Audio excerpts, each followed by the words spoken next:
Hello, and welcome to Esoterica and Nonsense, a podcast where we discuss myths, legends, folk tales, fairy tales, supernatural phenomenon, and religions from around the world. I am your host, Banana Bell, and I am reporting during a little storm. I wish, now that I figured out how to use my mic, I'm sure you can't hear the rain, but it is so beautiful. It's raining. And this is your PSA. Wherever you are, whatever you're doing, stop and make yourself some tea because we're going to get into tea today. We're going to talk all about tea. If you're watching my video format on my YouTube, I have this little I Ching pot here. How cute is this? And my one of my best friends, Nico, gave it to me. It's like a little I Ching pot. This is made for teas that need a higher temperature, specifically things like pu'er. And just listen to this. I'm gonna do some ASMR. I'm gonna put the lid back in perfectly. Did you hear that? I don't know. I hope you did. This is your chance to make some tea. I love tea. Tea is so magical. And as someone who grew up in the United States, I think there's a big misconception and lack of education about tea. And so we're going to get into it. We're going to get into all the details. We're going to talk about the history. We're going to talk about the lore. We're going to talk about the deities. We have so much to cover. We have so much to do. So let's get right into it, my dear sweet pepper pot pie. So let's right off the bat get something incredibly clear. In the Western world, I should say, we use the term tea very liberally. We have tea and then herbal tea, right? That's like what we say in English. I just want to establish right off the bat that herbal tea is not tea at all. And I understand we don't really have a proper term for it. So I'm going to give everyone a little bit of leeway here. But I have spent a lot of time and have worked at a tea shop. Shout out to Blue Willow in Berkeley, California. Highly recommend. It's a beautiful spot. So many people come in and they say they love tea, and then they say their favorite tea is chamomile, which is great, but that's actually not tea, and they don't love tea. If you love tea, you drink the real tea. So, what is the real tea? That is what we are going to talk about. This is the tea. So, what is real tea? Real tea comes from the plant Camellia sinensis. So, if you think of like a camellia flower, those beautiful pink flowers, that is in the same family, but the Camellia sinensis is like a cousin. And so it doesn't grow flowers, but it's a leafy bush, a green leafy bush. And tea is native to the human, to the humid mist-draped Himalayan foothills where modern Yunnan, China, and northern Myanmar and Assam, India meet. Okay, so this is eastern China, right in the neighborhood where Myanmar, India, and China meet. This is a province of modern China known as Yunnan. Yunnan is the birthplace of tea, period. The ancient tea trees were often known as wild arbor trees, and some trees that are still alive are over 3,000 years old. There are still trees in Yunnan that are over 3,000 years old that are still living and they're still harvesting and drinking from. Like, what? Your fave could never. The tea plants, their roots penetrate deep into the mountain soil. And this is seen as a symbol of drawing wisdom and earth energy into the plant itself. So there are actually two primary species of Camellia sinensis. They're variations that both make tea. So the two most common teas are the Camellia sinensis variation sinensis. So it's like a pure strain. Think of this as strains of weed, if you will. But these are like kind of the two. This is almost like indica and sativa, if you will. It's not quite the same, but I'm just like, just to help you paint a picture. So there's basically the sinensis variety and there's the Assamica variety. The sinensis variety has smaller leaves. It is mostly cultivated in China and Japan in colder climates. It has a delicate floral and refined flavor. And then the Assamica variety has larger leaves. It's cultivated mostly in Yunnan and Assam, and it is better in the humid, more jungle-like climates. It has a bolder, malty flavor, and it's better for aging. Okay? So the biggest cultivars, and so this is like strains, okay? The biggest cultivars of teas are the Da Hong Pao, which is cultivated in Wu Yi, China, and this translates into big red robe. These are huge protected mother bushes and they have a minerally taste, especially because they grow in a high elevation, cliffy environment. So the areas that have higher elevation and more mountainous soil often have a more minerally flavor. So Da Hong Paos are often um, processed like an oolong or a red tea, which in the US we call a black tea. And I'll talk more about processing in a second. I'm just painting you some strong details of tea to really get you in the mindset. And then we're going to talk about the tea lore. Also, if you love tea, if you genuinely love caffeinated tea, as your friend, as someone who cares about you, stop drinking tea bags. Stop it. They are trash. They are fucking trash. They are trash. I highly recommend getting real tea from real tea sources. There's amazing tea sources that you can use, that you can access online now. I love Blue Willow. Blue Willow sources tea. And I honestly, they are not sponsoring me. Just Nico, who is literally one of my best friends in the whole world. They work at Blue Willow. I know the owner. And what's so amazing about Blue Willow is that they source tea from small farmers all around Asia, mostly China, Japan, and Taiwan. But they source their teas from local small farmers who use organic, they grow organic tea. They take so much care and pride in their tea, and you can get the real thing. And I'm telling you, it really changes the game when you are starting to brew real tea. Like it's unlike anything. It's amazing. My favorite tea is called Jinjinmei, and I think I've mentioned it 1,000 times on the pod, but Jinjinmei is incredible. It means golden eyebrow. It's a very, very delicate, gorgeous tea. It tastes like cherries and leather. Oh, it's so good. I was just drinking some to pregame for the episode. Okay, so we're kind of talking about the biggest cultivars. These are like the biggest strains, if you will. There's the Da Hong Pao I mentioned. There's the Longjing. If I had a nickel for every time a girl told me I had a Longjing. Longjing is from Hangzhou, China. This is the classic dragon well. This is a pan-fried green tea. It has a nutty flavor with sweet chestnut notes. This is a huge tea, especially in Shanghai. There's the classic Taiguanyin. This is from Fujian, China, which is a southern province of China.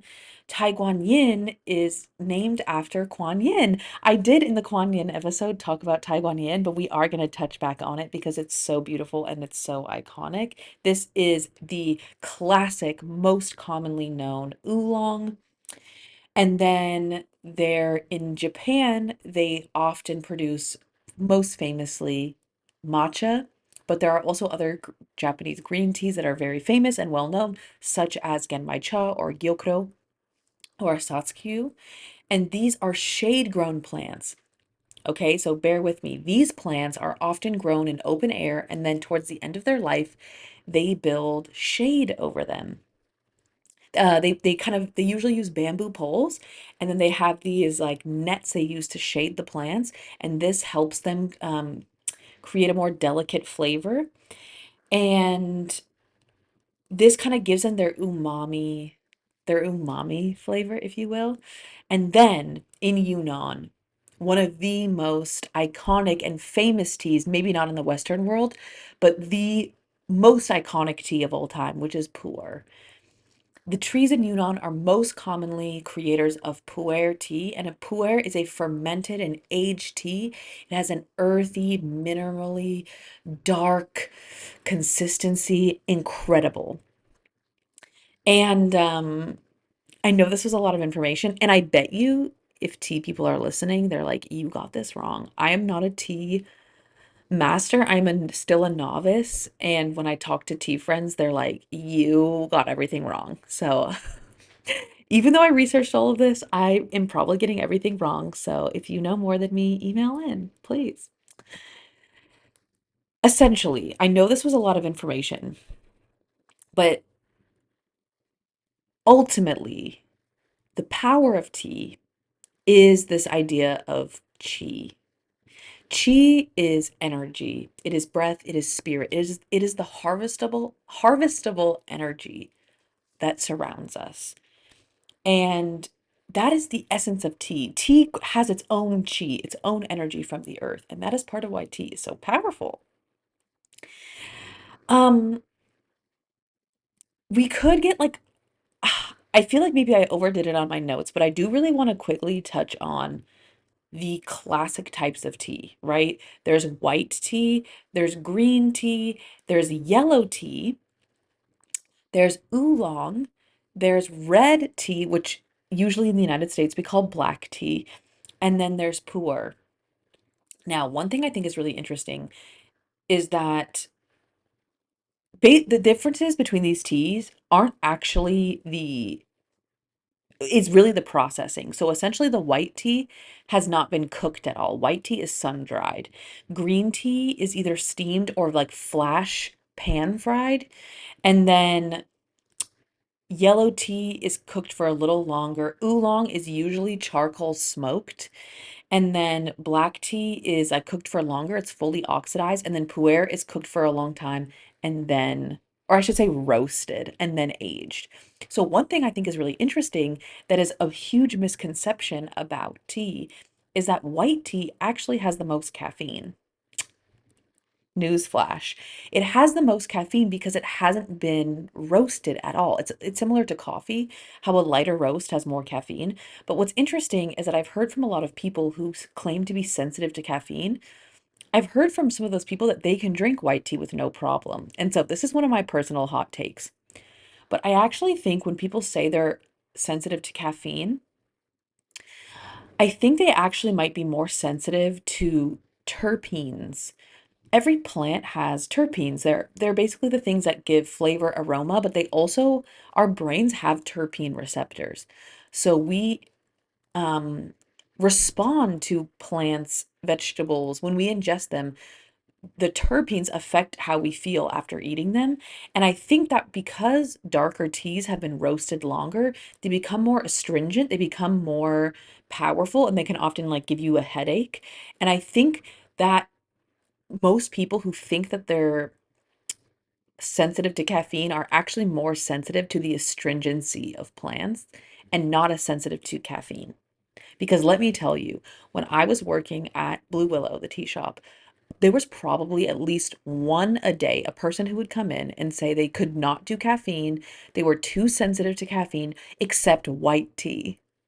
And I always thought it was so funny because it's like, babe, you're not sensitive to caffeine then. You're sensitive to something else. So my hot take is that it's the terpenes and the astringency of the tea. I just love nerding out over tea. Are you loving this? I hope so. So let's go down to the roots. Let's start from the beginning. In ancient China, tea was originally cultivated as just green tea.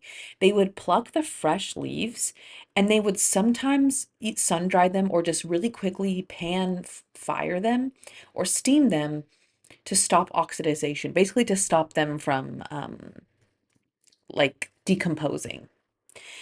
The idea was to preserve the natural color and fragrance and vitality of the living tea leaf. They believed that by preserving the vitality of each tea leaf was to preserve the chi or the life force in the tea. So in the early days, one Buddhist monk known as Shennong was like one of the OGs of the tea world, and he used unoxidized, grassy, and bright green teas. And he claimed that by drinking it, it was a purity and clarity of mind that was gained by drinking it.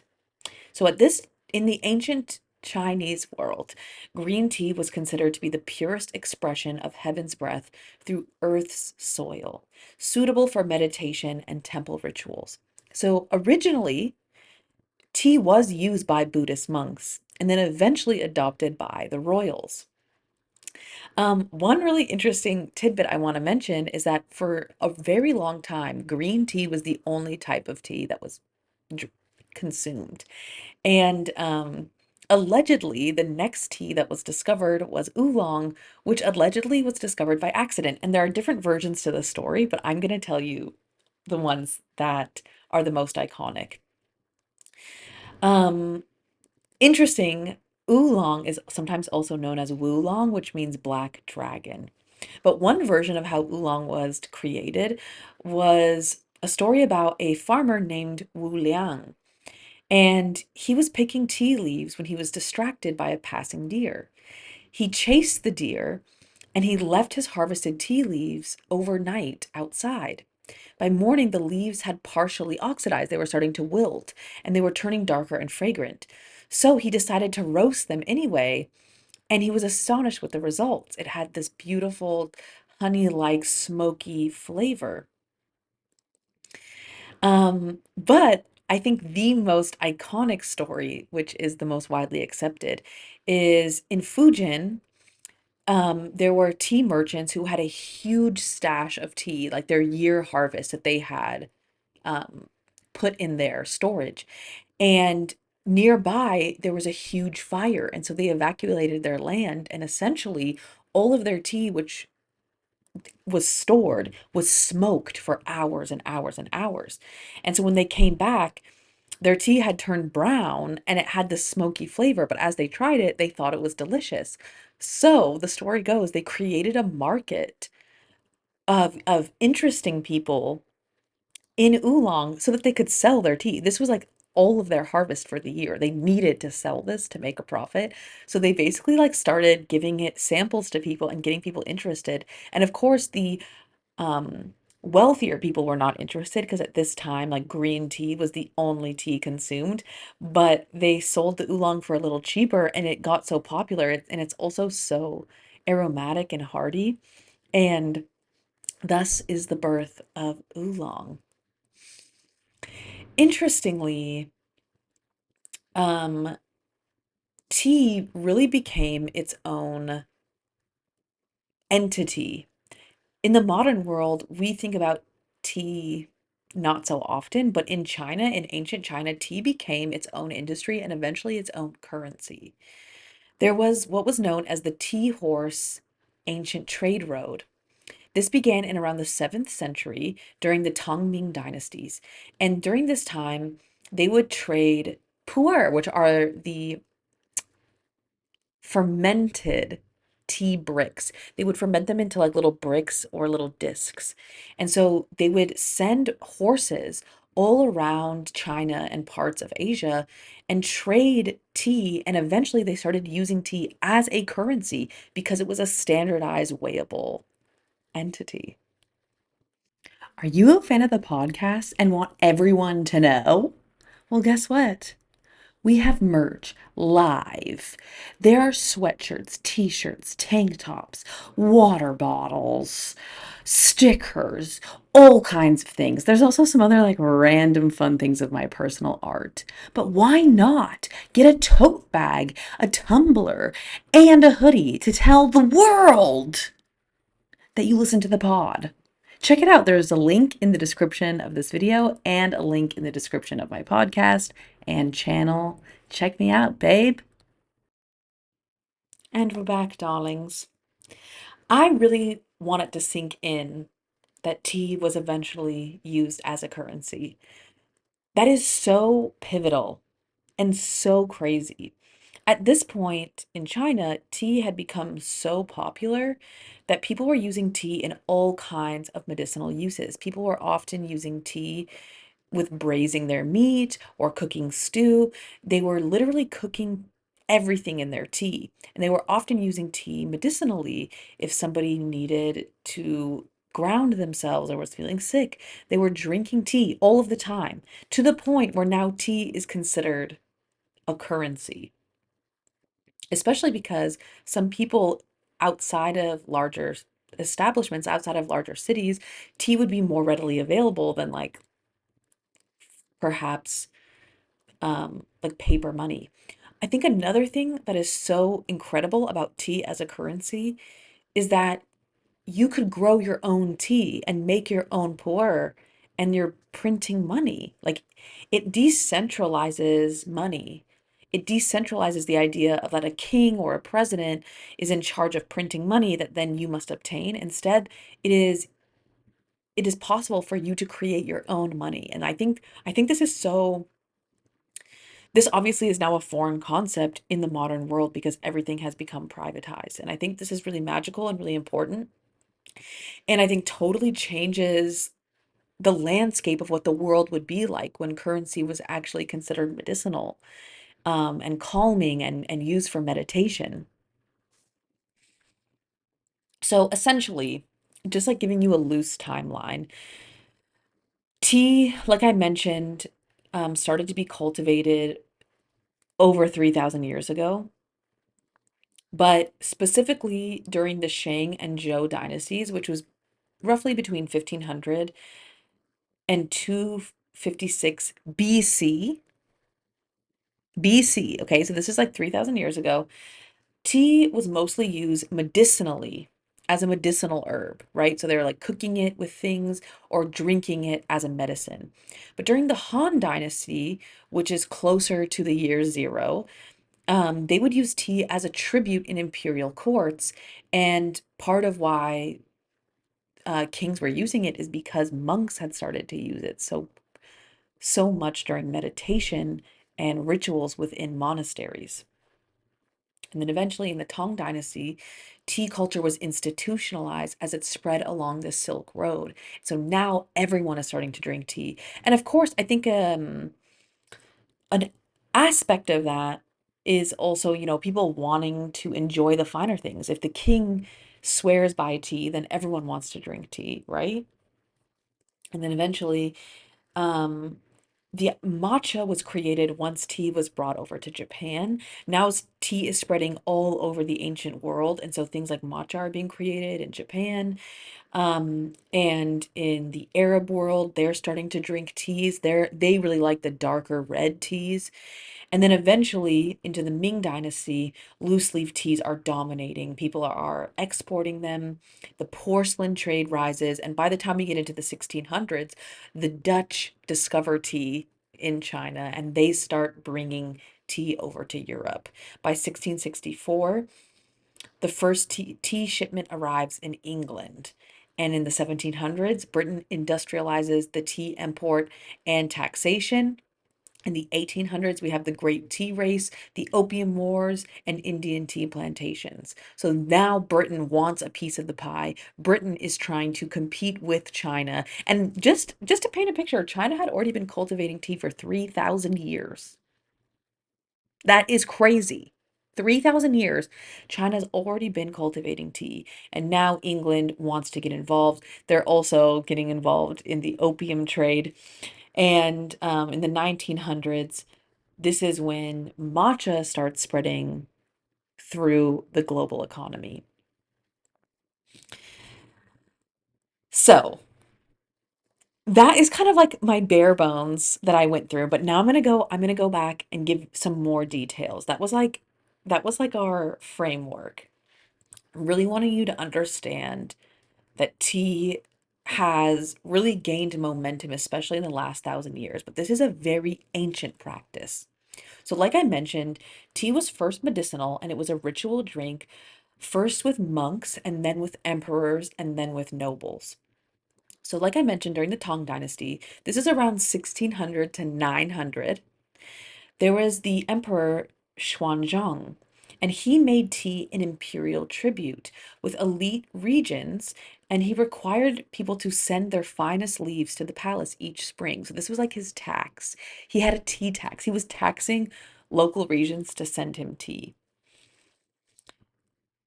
However, he at this point decided that the only teas that were worth drinking were the Menjing province, the Wuyi province, and the Longji province.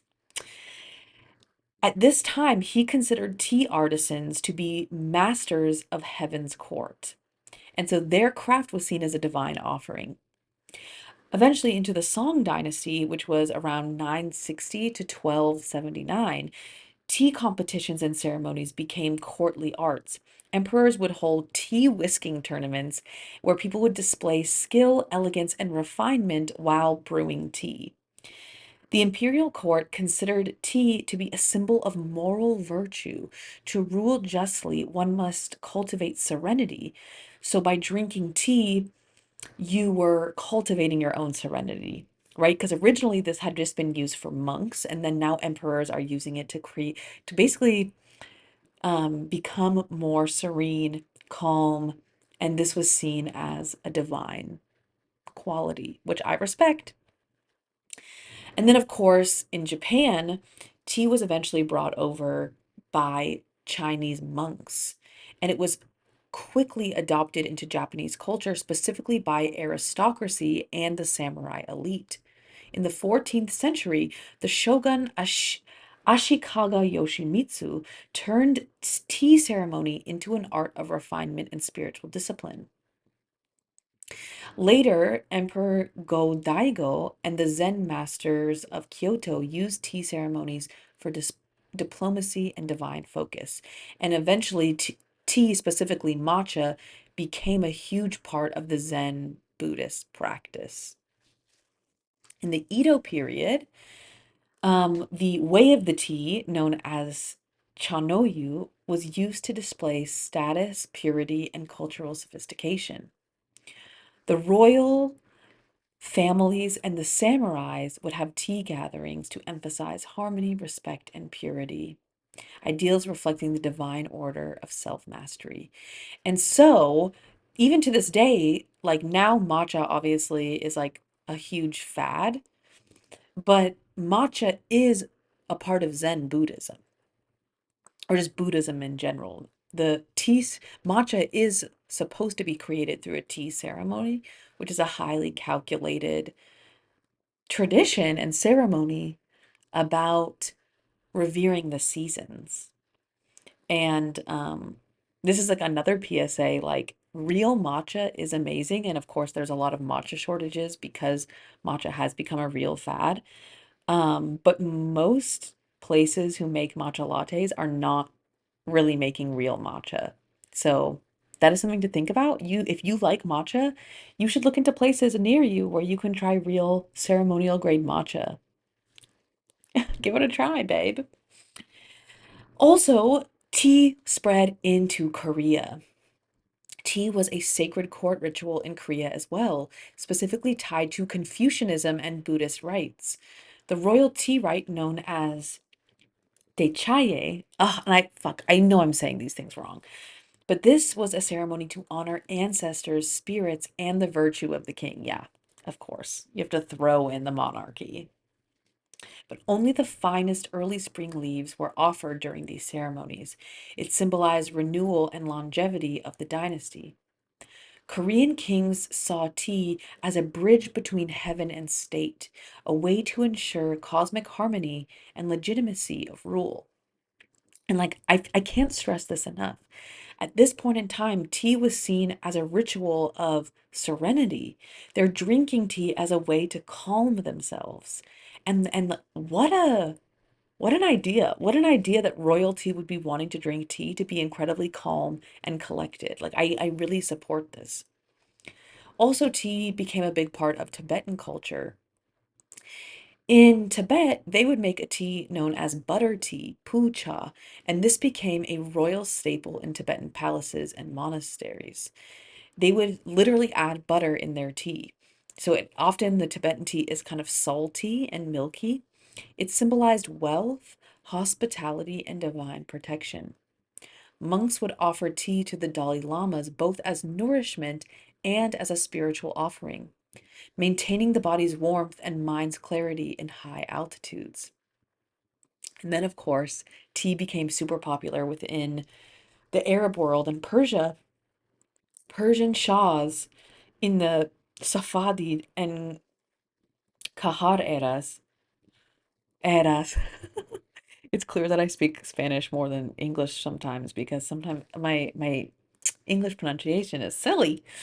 But basically, during the 16th and 19th centuries within the Persian empires, tea was treated as a sign of culture and a symbol of divine favor and centered rule. So this was kind of like enjoyed by the elites, and it was, a symbol of serenity.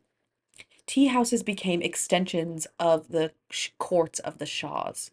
They were places of poetry, prophecy, and political intrigue.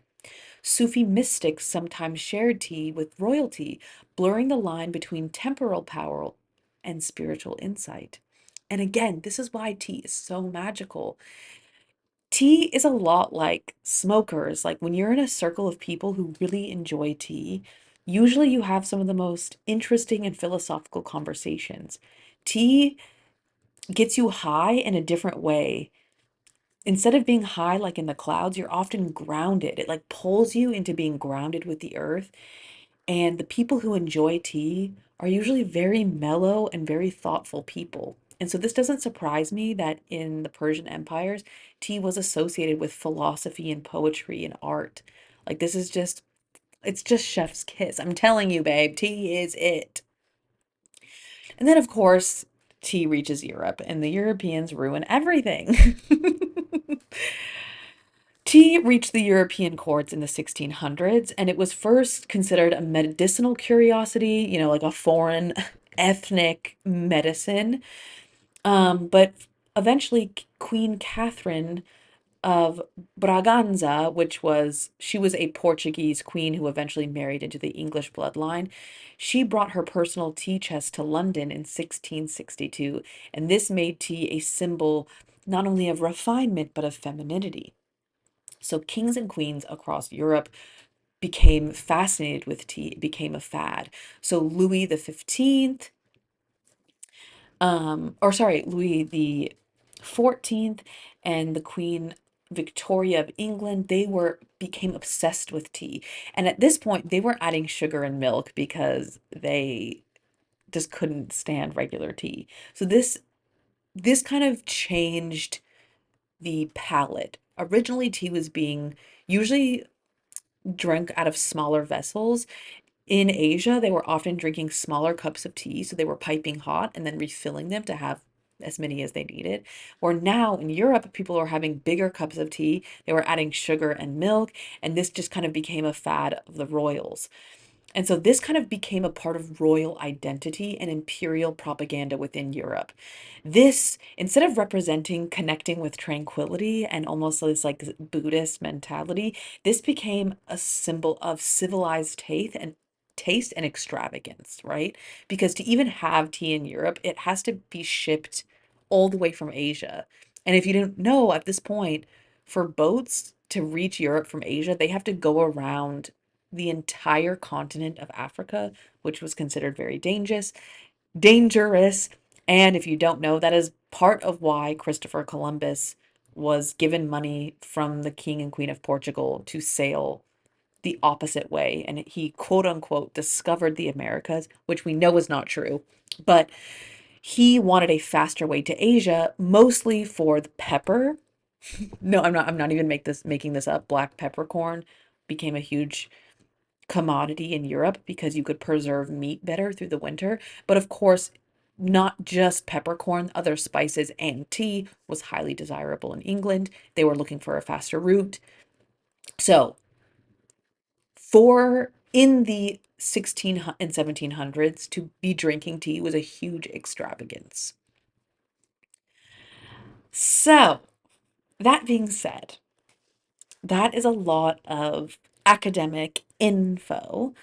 about tea, but now I really want to get more into the magic, the magical lore, the folk tales, the beliefs. Like, this is why we came here. I know I get really into the history, but we know that we come here for the magic. But first, let's take a quick break. Hi, it's me, Annabelle, and if you've made it this far, I appreciate you so much. Please like and subscribe my channel, my page. I have so many kinds of content and I'm working on new kinds. You may be listening to me just through my podcast or through YouTube. You should check out my YouTube if you're not watching or listening to me there. I have meditation videos. I have yoga videos coming soon. I have my full length podcast. I'm doing short episodes.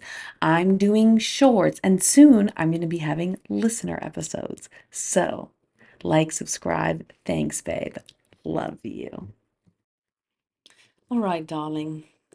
Let's get into the meat and potatoes. So,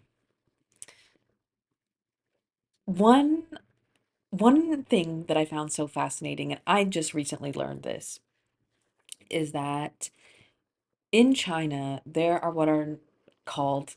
is what is called tea spirits. They are known as the cha xian. And so cha is the word for tea in both China and Japan, cha. And that's kind of where chai comes from. The word chai just means tea. Fun fact. Okay. So the tea immortals, the cha xian, appear as mist figures guiding those with pure hearts. Like, stop. So the tea immortals, the Chaqian, are a big part of Taoist folklore. They are celestial immortals who dwell in mist around the ancient tea mountains. They appear as elderly sages, as mist maidens, or luminous beings carrying jade cups. Like me. Literally me. Kill me. This is amazing. Their role is to teach humans how to prepare and honor tea, whispering brewing techniques and meditative wisdom in dreams. Like, literally sign me up. It is said that when a tea master brews with full presence, the steam becomes a bridge, and the cha xian, descend to share in the tea ceremony. Uh, I'm gonna cry. This is literally my dream. This is why we need to get back into respecting the earth and animals, because we can literally be talking to plants. Everything is sentient, everything is conscious. And our ancestors knew this, and we've forgotten through fucking colonization. Fucking idiots. Like, I feel like I say this every episode, but I'm going to say it again.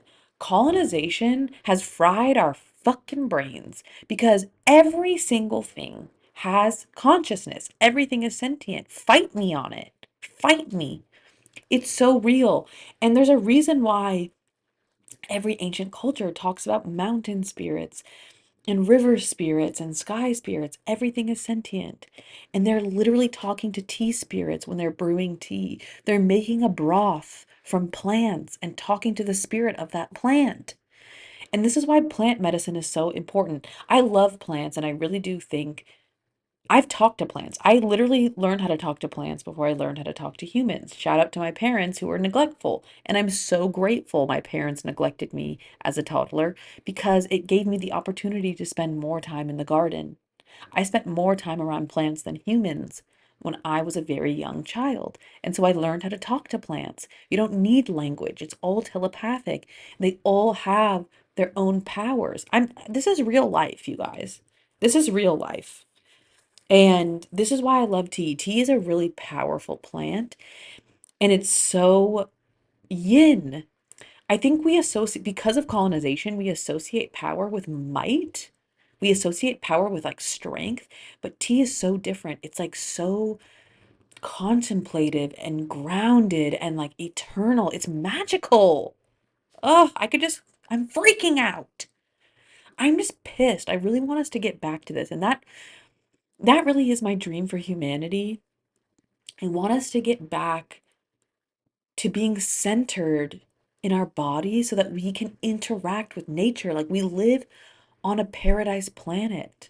We can talk to the plants and animals, and they all have magical powers. We have magical powers.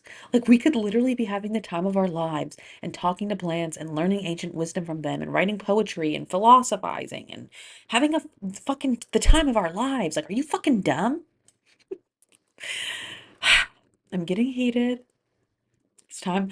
I should probably have a sip of tea. I should have brought my tea set. It just, my desk isn't that big. My tea set is downstairs. But it's time to take a sip of tea, and carry on. So let's talk about the seven tea immortals from Wu Yi. So according to Taoist legends, they have seven immortal monks who meditated in the cliffs of the Wu Yi mountains, surviving only on tea leaves and dew. Morning dew and tea leaves. I think this has to be me from my past life. It has to be. Are you kidding me? Seven immortal monks who meditated in the cliffs of Wu Yi? Shut up. This is fucking cool. After years of practice, their bodies became light and fragrant, and it said that they evaporated into tea mist. So instead of like dying, they just evaporated into tea mist. Their spirits bless all tea grown in the Wu Yi province. Hence, why teas like Da Hong Pao are believed to carry the qi of immortality and devotion. I'm literally gonna fucking cry. Are you kidding me, you guys? If you've never had Da Hong Pao, I highly recommend. Da Hong Pao is hella fucking good. Super fucking good. I love Da Hong Pao. God, I just like this is making me tear up. Like how I have faith in humanity because this is our ancestors. Like all of us are not that different. Human history, even through all the war, even through all the violence, like we come from people who are so mad chill.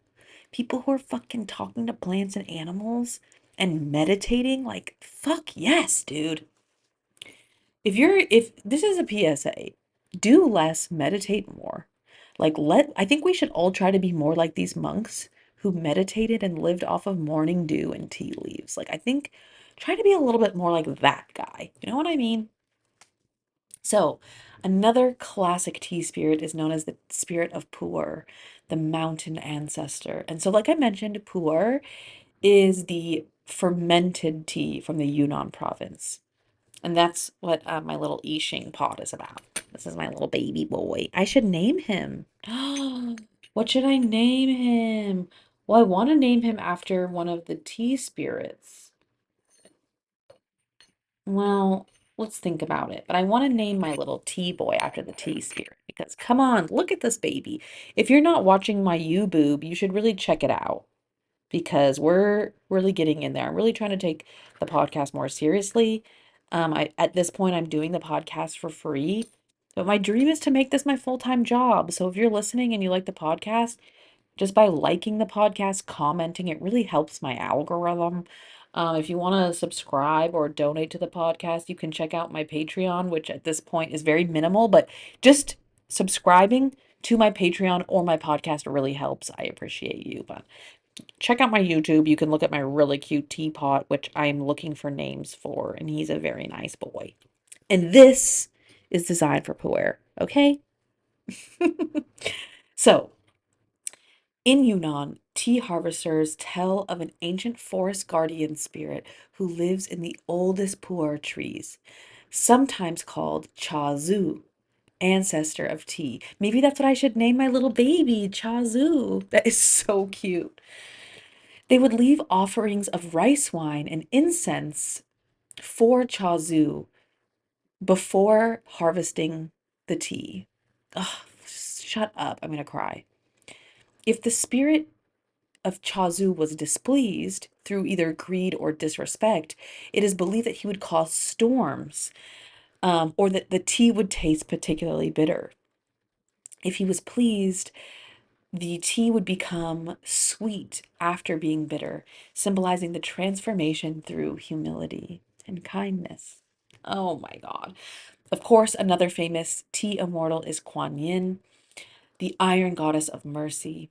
Guanyin is often said to embody the divine feminine aspect of tea itself, gentle, compassionate, and awakening. When tea is poured with devotion, Guanyin's essence is believed to flow through the steam, blessing the drinker with empathy, patience, and inner calm. This is so fucking nice. Some other tea immortals are the tea fairy sisters. These sisters are a part of Yunnan and Sichuan folklore.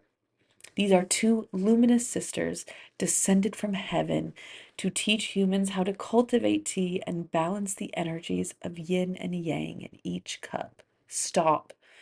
When greedy warlords tried to capture these little tea fairies, they would vanish into the mist, transforming into twin tea trees that still grow side by side. Stop. Local women would make offerings to these tea trees before harvest, asking for beauty, fertility, and spiritual insight. Oh my God. There's also the tea spirit known as Hu Cha, the fox spirit. There's a myth blending the fox and the tea spirit traditions. A fox who was seeking redemption meditated for 100 years under a tea tree. When the fox achieved enlightenment, she merged with the roots of the tea tree and became a guardian of the tea's sacred balance. The sensual and serene, the wild and wise fox spirit. Oh my God. This is so sweet, you guys. Like, what if we all just stopped funding war and exploitation and we all just started meditating for hundreds of years under tea trees and became tea spirits? This is so nice. Like, this is making me emotional. I just love kindness. I love kindness. I just wish everyone was a little nice tea spirit. Okay, another famous tea spirit is the jade rabbit. In the Taoist cosmology, the jade rabbit lives on the moon and grinds herbs. She's an herbalist and she's a jade rabbit.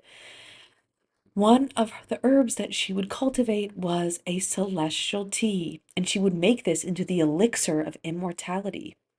The steam rising from the teacups of the jade rabbit was said to connect to the moon's reflection, allowing mortals to sip a drop of the same elixir through contemplation.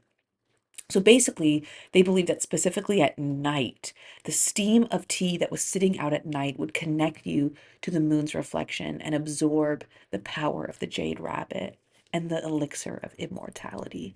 So this is your sign. Start making tea at night and setting it outside under the moon to have your elixir of immortality. And then there is the dream servant, which is another tea spirit. Some old tea masters wrote of what was called the tea dream servant, who's literally Nico. I know the tea dream servant. A gentle spirit, often described as feminine, who visits dreamers during deep meditation or illness. The, the dream servant would offer a cup of warm tea that glows with a light. When accepted, the dreamer would awaken fully healed or inspired. Are you kidding me? I need a visit from the tea servant. I am the dream servant of tea. I've been so tired recently, and I think there is a huge energetic shift happening on planet Earth right now, but I'm gonna need a visit from the tea dream servant. How magical! I'm having the time of my life. Okay, so now I want to tell you some iconic myths from the tea world. There are so many little tea myths. They're like little short fairy tales, and they're so cute. So I hand selected some of my favorite, some of the most iconic, and I just I just think they're so precious. And I'm feeling so inspired right now. Sometimes life can feel stressful, especially money. Like I get really stressed about money. I get stressful about having to navigate through this world where there seems to be so many rules and red tape and literal violence against life. But I'm reminded that throughout history, there's always been kind people who are drinking tea, and that's who I want to be. I just want to be a kind tea boy. So, our first legend that we will tell is the legend of Blue Willow. And of course, I had to start with Blue Willow because I keep mentioning the Blue Willow tea shop, and so now you know why it's called Blue Willow. It's a famous tea legend. There are multiple versions, and again, I say this every episode.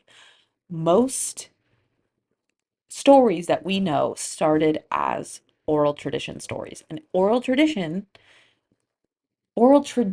would have multiple versions. People in different regions would have different stories, or a storyteller would put their own spin. So when we write stories down, we often eliminate the vast diversity of that story and its legacy throughout region and family. So the story I'm telling is a classic telling, um, but just to be clear, it used to be an oral tradition. Also, the story has become very popular within the British world. So a lot of British tea china will have illustrations of this story. So it's kind of become conflated as it's taking on a new life in Britain. However, the story goes, in ancient China, there lived a wealthy mandarin who had a beautiful daughter named Kung Shi.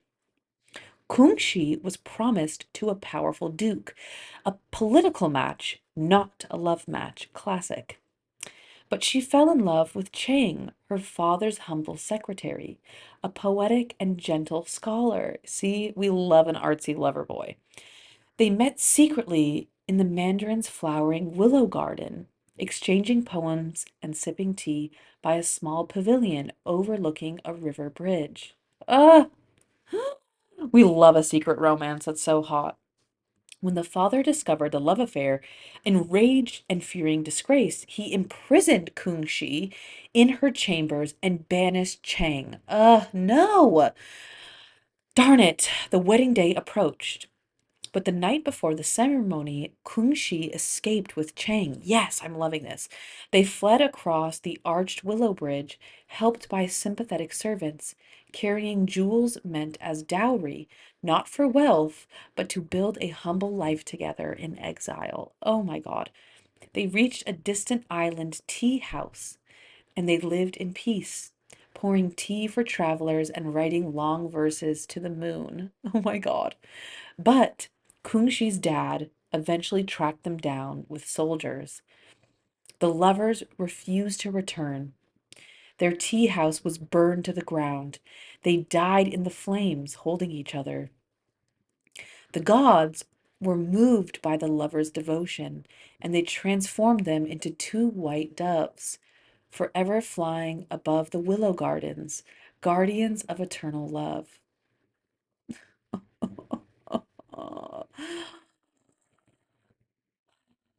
So interestingly, this is often called the story of Blue Willow, but a big reason why is because a lot of porcelain in China was painted in blue paint.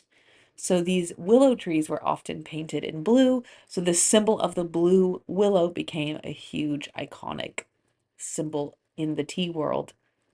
But technically, it is just about regular willow trees and white doves.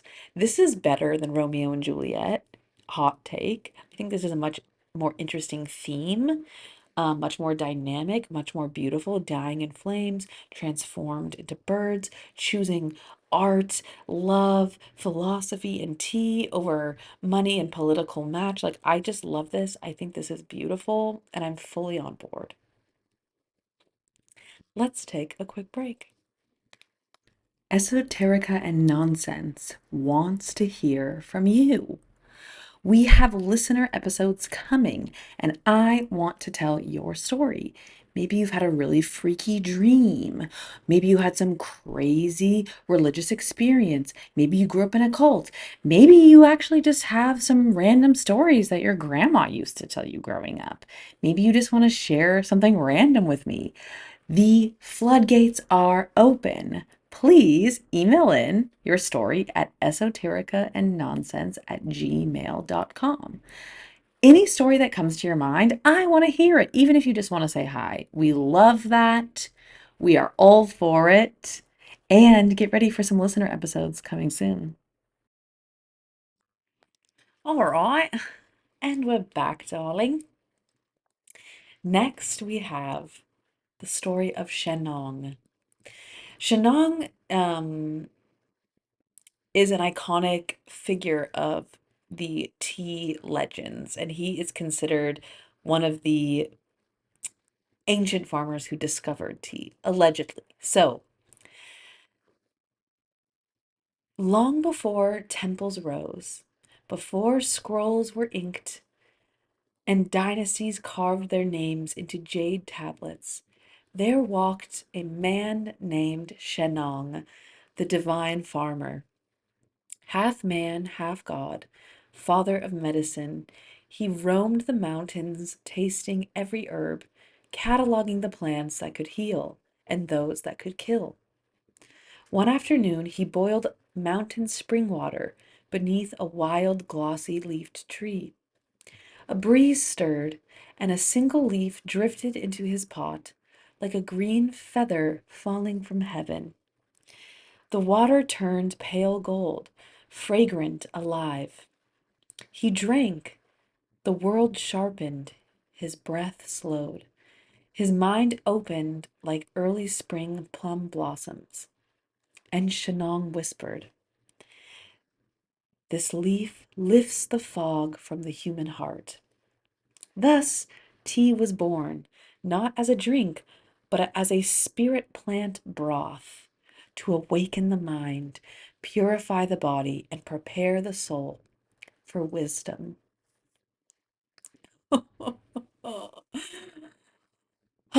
Okay, so that is like a classic Chinese lore.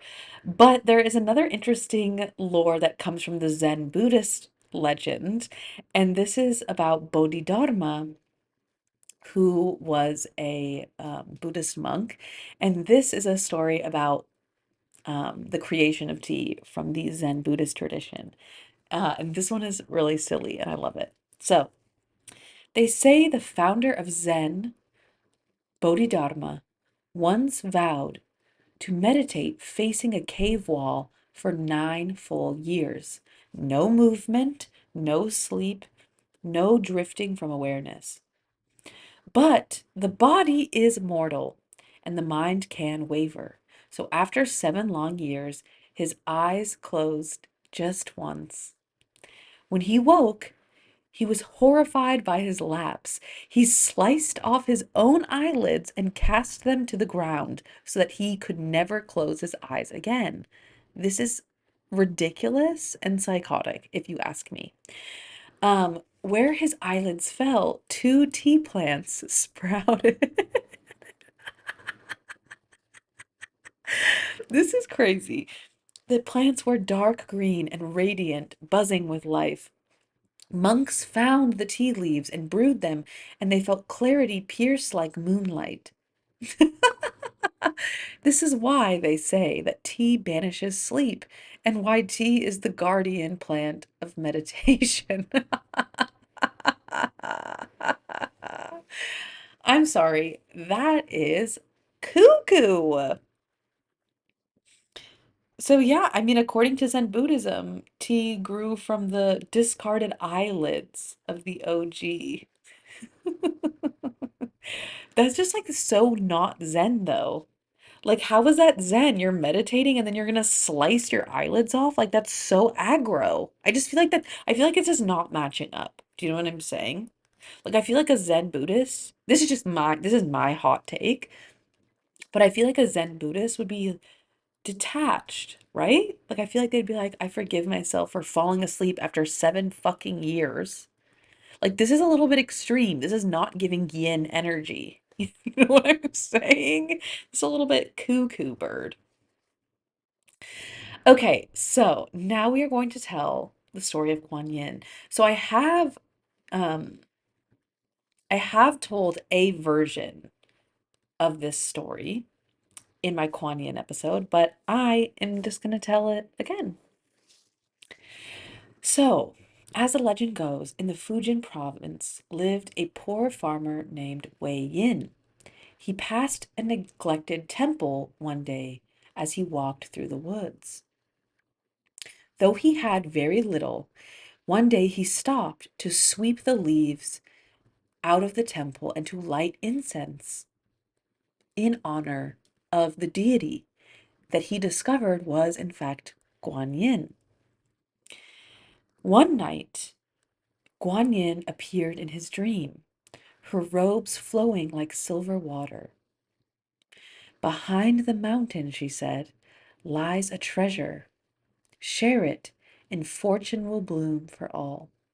So he awoke in the morning, heart pounding, and he walked to the cave that she had showed him in his dream, and found a single tea shoot. He planted it and tended to it, and shared cuttings with neighbors. The tea was miraculous, fragrant like an orchid, smooth like silk, bright as temple bells at dawn. This tea became known as Tai Kuan Yin, the iron goddess Oolong. I just, this one really gets me. Like, I love that all of these stories are so, like, magical and esoteric. The fact that he was given tea as a gift from Guan Yin in a dream, like, just your fave could never. Next up, we have the story of Dragon Well, the Longjing tea. In Hangzhou, there was a village plagued by drought. Fields yellowed, children weakened, prayers hung unanswered in the air. A monk meditated beside an ancient well, and in stillness he felt a pulse in the earth, a heartbeat of a sleeping dragon beneath. He rang temple bells and he chanted.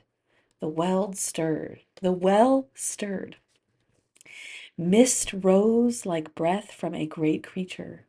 Rain clouds gather.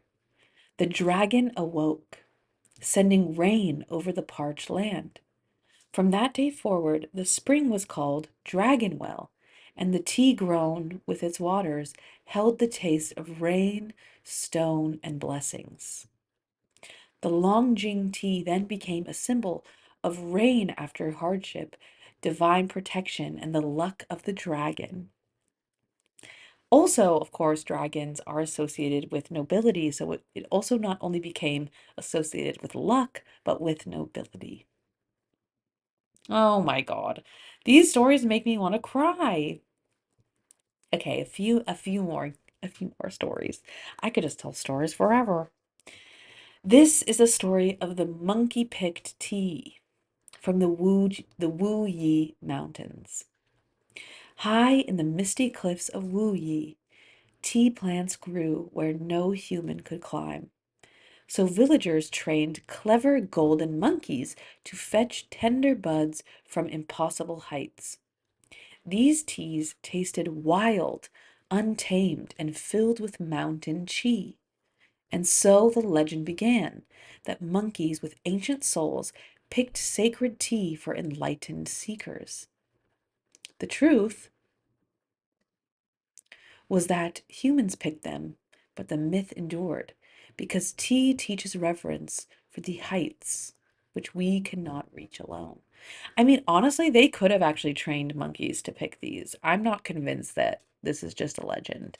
You can, I mean, if you give them food, they will do what you want.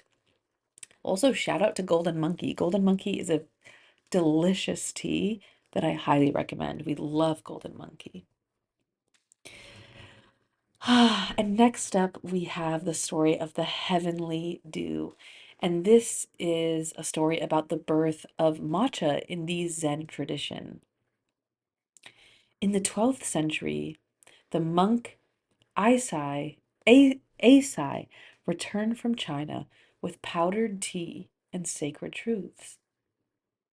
He offered this tea to samurai generals to calm their minds, to monks to deepen their meditation, and to the emperor to strengthen his body. These were shade-grown, stone-milled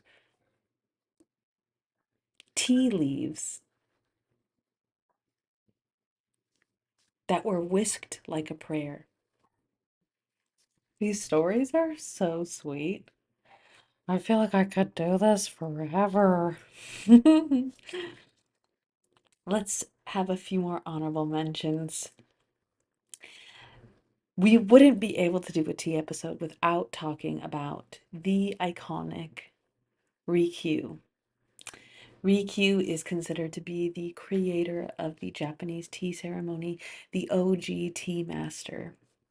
And the story goes, long ago, in the time of warriors and emperors, there lived a quiet man named Rikyū who could hear the language of tea.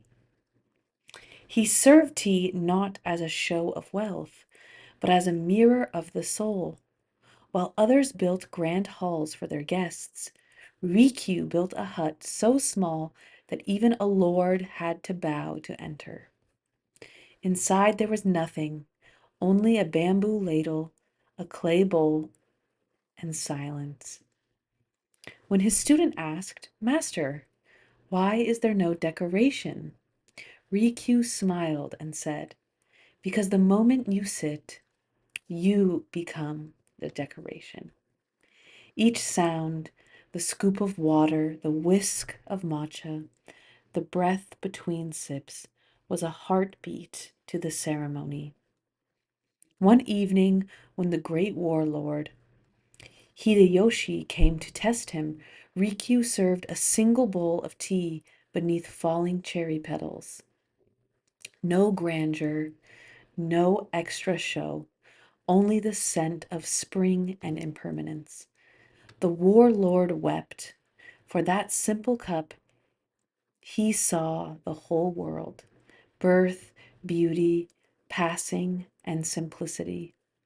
And from that night onward, the way of tea became the way of peace, a ceremony of humility, emptiness, and divine presence.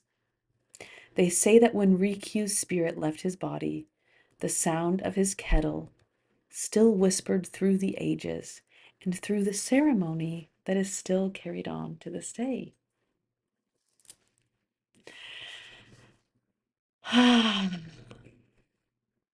These stories are so sweet, I could cry. Okay, just humor me. I just have two more stories. These are short but sweet. This is known as the Moroccan mint tea blessing. In Morocco, they say that tea came from Allah's garden, and mint was breathed into the world by angels who wept for humankind's suffering. To serve tea is to honor the life of another, to honor peace itself, and to honor the sacred sweetness in the bitter life. So they basically believe that Allah's garden grew mint. Like, this is just so sweet. Okay, and now we have the iconic tea jinn, the jinn of tea, the tea genie from the Persian folk tales. It was said that nomads along the Silk Road left cups of tea at mountain crossings for jinn and ancestral spirits. They believed the steam beckoned friendly spirits and kept travelers safe from mischief. Mountain spirits love warmth and tea offerings to the unseen guests of the wilderness. You know, this actually reminds me of a past life regression I did once for myself. Um, and in this past life, I was like a merchant on the Silk Road, and I was somewhere in the mountains, perhaps in China or in the Himalayas, I'm not sure, but it was snowing and I had like a cart that was being pulled by I think like yaks or horses, I'm not sure. But I had pulled my cart over and there was a bunch of other merchants and we were all gathered around a fire drinking tea. And not all of us spoke the same language, but we were all like laughing. And there was just this moment internally that I had where I just thought, like, I love traveling. Like, I love, like, there was no place I'd rather be than just be around this fire with all of these interesting strangers. And it was like, yeah, I was a merchant, not because I loved the life of a merchant, not because I like to sell things, but because I love to be a traveler. And I love to be sharing tea with all of these interesting strangers. And it reminds me of one of Uncle Iroh's amazing quotes from Avatar: The Last Airbender. And when there's an episode where he drinks tea with Toph and hears her life story. And he says, one of life's greatest pleasures is to share tea with an interesting stranger. And it's so true. It is just so true. Well, my dear friends, I could talk about tea forever, but I will just leave you with this idea.